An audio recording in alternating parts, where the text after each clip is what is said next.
Iran అంతు చూస్తానని ఒకవైపున ప్రకటిస్తున్నటువంటి Trump, ఇదిగో ఇవాళ రెడీ అయిపోయాను, రేపు రెడీ అయిపోతున్నాను, సౌదీ అరేబియా చెప్పింది కాబట్టి ఆగాను, దుబాయ్ చెప్పింది కాబట్టి ఆగాను, ఖతార్ చెప్పింది కాబట్టి ఆగాను అన్నటువంటిది.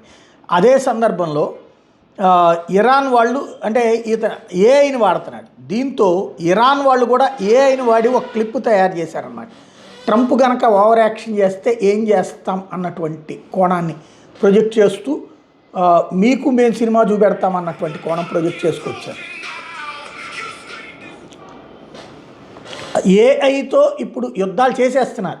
ఒరిజినల్ యుద్ధం కంటే కూడా ఏఐ యుద్ధం ఎక్కువ నడిచిపోతుంది.